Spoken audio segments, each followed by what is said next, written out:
Sayyidina Ali bin Abi Thalib pernah berkata, jauhilah 7 perkara maka tubuhmu akan terasa nyaman, hatimu akan terasa tenang, hidupmu akan bahagia, kehormatan dan agamamu akan terjaga.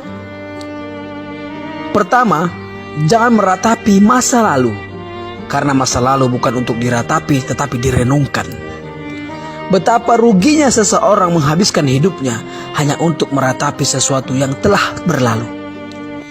Karena semua yang telah berlalu tidak akan mungkin pernah terulang kembali. Kalaupun terulang kembali, dimensinya pasti akan tetap berbeda.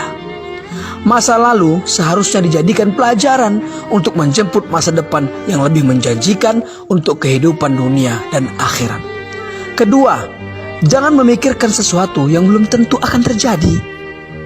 Karena hal itu hanya akan menimbulkan kekhawatiran, depresi, stres, mempengaruhi kesehatan tubuh dan terjebak dalam ilusi. Teruslah berprasangka baik, karena jalan hidup setiap orang sudah ditetapkan oleh Allah Subhanahu wa Ta'ala. Dalam Al-Quran, Allah Subhanahu wa Ta'ala berfirman, katakanlah bahwa sesuatu sekali-kali tidak akan menimpa kami melainkan apa yang telah ditetapkan oleh Allah bagi kami. Quran Surah At-Taubah ayat 51. Ketiga, jangan menghina orang lain jika apa yang engkau hina ada dalam dirimu. Berkacalah pada diri sendiri sebelum menghina orang lain. Tanyakan pada diri sendiri, pantaskah aku menghina orang lain? Padahal sesuatu yang aku hina dalam dirinya ada juga dalam diriku. Keempat, jangan meminta balasan dari pekerjaan yang belum pernah dilakukan. Karena hal itu sama saja akan menjatuhkan kehormatan dan harga diri kita. Orang lain akan menganggap kita tidak jauh berbeda dengan pengemis yang meminta-minta di jalanan. Kelima, jangan melihat sesuatu yang belum dimiliki dengan penuh ketamakan. Melihat sesuatu yang membuat kita termotivasi untuk mendapatkannya.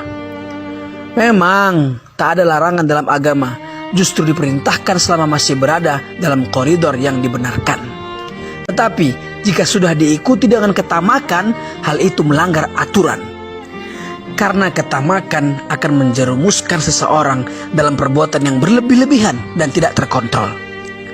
Keenam, jangan marah kepada orang yang terlihat tenang. Karena hal itu sama saja membangunkan singa dari tidurnya dan memancing kelaparan buaya. Jangan melihat orang tenang tidak bisa berbuat apa-apa. Dalam ketenangannya, ia berusaha menahan amarahnya. Kapan amarahnya keluar, maka ledakannya seperti bom yang mematikan. Berusahalah tenang dalam keadaan apapun. Menghadapi sesuatu dengan kemarahan tidak akan menyelesaikan masalah, tetapi justru menambah dan memperkeruh masalah. Ketujuh, jangan memuji orang yang tidak tahu diri. Karena orang yang tidak tahu diri semakin dipuji semakin menjadi-jadi dan tidak akan menemukan jalan untuk mengkoreksi dirinya. Boleh jadi hari ini dipuji, tetapi bisa jadi esok harinya ia justru menghina dan menjatuhkan kita pula. Jadi berhati-hatilah dalam memuji orang lain, apalagi memuji orang yang tidak tahu diri.